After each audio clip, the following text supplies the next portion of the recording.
В лице сега с Анелия Каранова, колега журналист, която снима филм за Григор Димитров "Тъмън на време". Въпреки че много хора не очакваха тази победа, но тези, които са гледали матча, мисля, че са горе-долу са се ориентирали по средата. Така ли беше и за теб? Искам да ти кажа, че може би в България не очаквахме тази победа, но тази победа в тенис средите се чака много отдавна.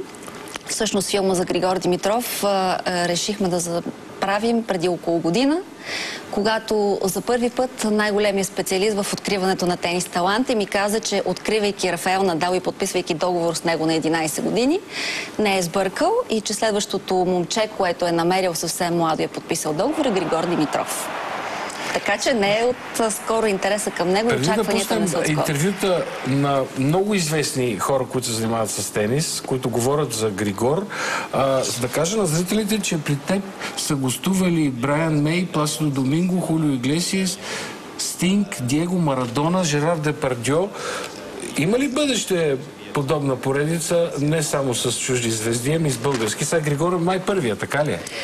Ами, отдавна... Такава величина, май първи. Точно така. Отдавна си мечтах, тъй като винаги са ми били интересни по-особените, по-изявените хора, звездите, понеже обаче, прекъсвам, понеже колегите са пуснали първото интервю, той е с Филип Вайс, който е...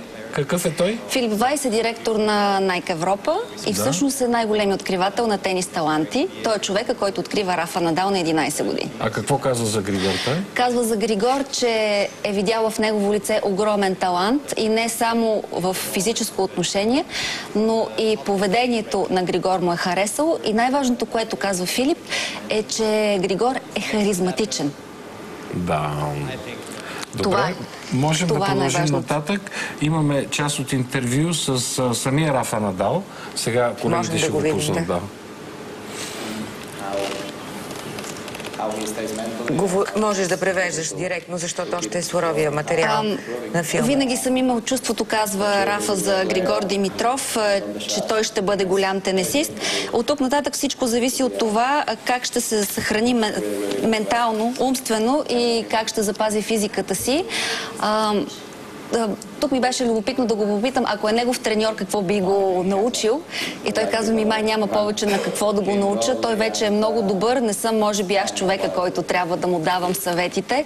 Ами мисля, че да получиш от самия Рафаел Надал такава оценка е много добре. И то оценка преди снощния матч. Точно така. Това интервю, да кажем на зрителите, е правено в Монте Карло. Това интервю направихме в Монте Карло непосредствено преди матча с Григор. Да. Следващото интервю сега. Той щеше и да го победи за малко, нали? За малко щеше да го победи. А Рафа имаше късмет. Ето го сега този Чичо Тони, да кажеш какъв е той и какво казва за Григор. Чичо Тони е прословутият Чичо Тони, треньор на Рафаел Надал от неговата детска възраст. Както казва самия Григор Димитров във филма, тенис е семейен бизнес и Чичо Тони казва, че Григор е толкова добър, че е следващия номер 1. Дано. А това да го каже треньора на най-добрия тенисист в продължение на толкова години.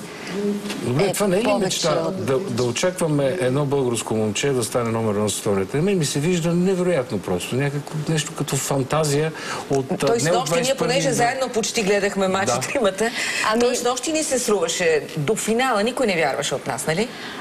Аз ти казвам, пак ти казвам, ние българите не си вярваме в нашите звезди. Навън всички чакат Григор да е следващия номер 1 и това го чакат от повече от една година. Сега очакваме интервюто с една звезда от недалечното минало, Бьорн Борг, бивш номер 1. Ето го и него. Бьорн Борг е много впечатлен от стила на игра на Григор. Това, което тук обяснява, че играта вече е много различна. Играта е много по-динамична, много по-силова, много по-агресивна.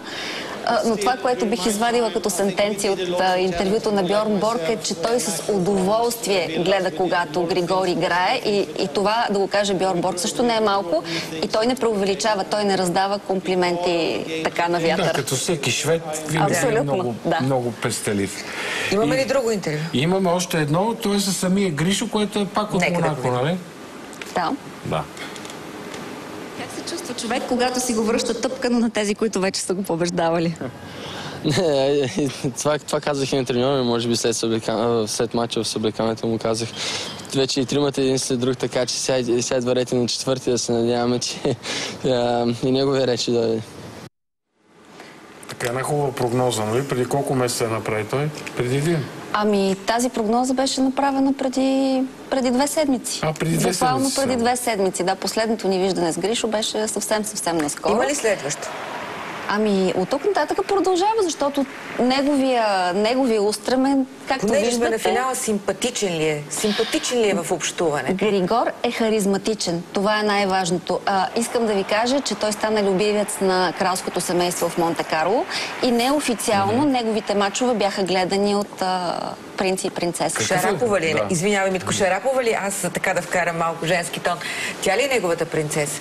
Има ли някакво може би участие? нещо трябва да го питаме, но със сигурност той има едно голямо вдъхновение. Имам чувството, че с нощната победа е по-скоро заради Шарапова, а не толкова заради него. Не мислиш ли така?